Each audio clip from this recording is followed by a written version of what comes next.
Good day, ladies and gentlemen, and welcome back to the channel. Today we are going to talk about the wild and crazy exciting reveal of Harley Davidson's 2022 Nightster. But before we get into that, I just have one thing to say. Now, I hate when people go on their YouTube channels and they beg people to subscribe to their channel, but I am going to ask you to do it. It's the only way I know if you guys actually like what I'm putting out, and it helps me a lot. It's the only way the channel is going to grow, baby. And the best part about it is it doesn't cost you anything. So there you go. But anyway, let's get on to the video.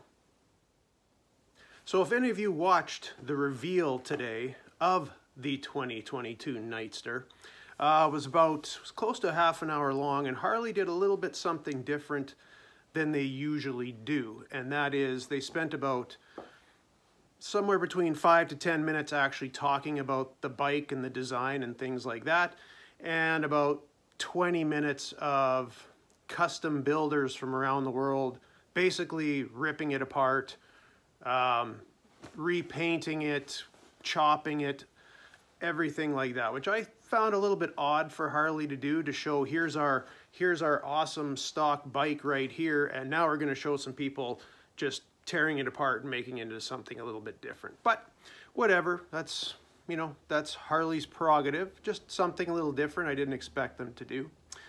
Now, if anybody hasn't actually seen what this bike looks like, let's look at some pictures.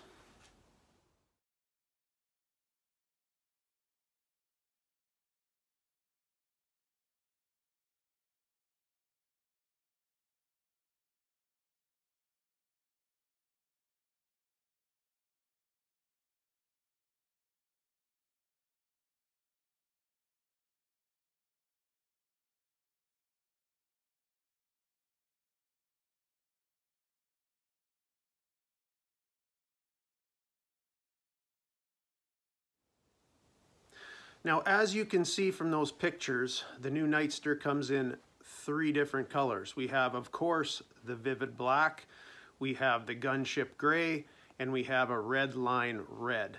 Now, I've never been the biggest fan of the color gunship gray, at least not as much as it seems other people are. However, on the Nightster, I do like it. I like the color on this bike. If I was going to get a Nightster, it would be in that color. The other thing you'll notice about this bike is that they've kept that kind of classic Sportster type styling. If you notice, the gas tank is more of that peanut Sportster style, as opposed to the Sportster S. The styling on this bike, I have to say, is miles better than the Sportster S. I'm not a fan of that.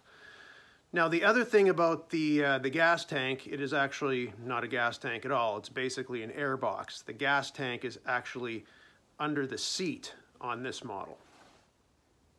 And now let's talk about the main part of this bike. This bike comes with the Revolution Max liquid-cooled engine. It's a stressed member of the bike. Now, the one thing that I wondered anyway was what displacement they were going to come out with it as. The Pan America is the 1250. I think the Sportster S is the 1250. This one is a 975cc engine, revs up to 9,000 RPM. At first, I wasn't too excited with the performance numbers. I think it had 90 horsepower and about 70 foot-pounds of torque. But then once you think that, well, it's a 975cc engine, so it's not huge. The bike weighs at about, I think it's 480 some pounds running weight, so it's going to be a fast bike. The other thing about this bike is it has 3 modes. It has a rain mode, a road mode, and a sport mode, and that seems like what everything's going these days, is into modes with a lot of these bikes. So it does come with those, just a little something extra for you. Now let's talk about the price of this bike. Now, the Sportster S in Canada anyway comes in at about, I think it's $18,499. The new Nightster in Canada comes in at $16,499. $499. That's the MSRP on that bike. So obviously you're going to have markup and taxes and all that kind of stuff, but it is come in a little under the Sportster S, and as well it should. It's not quite as powerful. It's a smaller engine, but at a price point like that, I think that's a good job by Harley as well. So to conclude, I think Harley did a good job with this bike. If I had one criticism, one complaint about it, it's with the exhaust, which I have a complaint about the Sportster S's exhaust too, which I think is hideous. This exhaust isn't as hideous. It looks like a 2-into-1 system, but it still looks a little strange to me. It's not something I would have, but mind you, when you get a Harley, one of the first things you do is change that exhaust, so not a big deal. But I think they did a pretty good job on this. I mean, they kept the kind of classic Harley styling, but used the updated technology, the liquid-cooled engine. It's a good way to go. And I think people that are looking to get into riding are looking to start out on a little bit smaller bike rather than the big twin.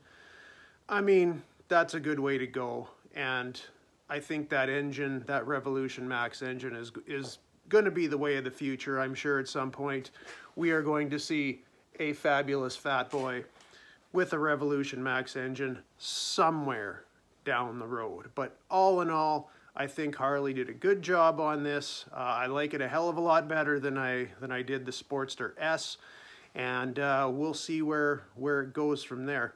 But that's the video for today. I hope you guys are warmer than I am. We're looking at a nasty snowstorm coming, well, tomorrow. So I hope everybody stays warm. Hopefully guys are out there on the highway, and hopefully we'll see you again next time.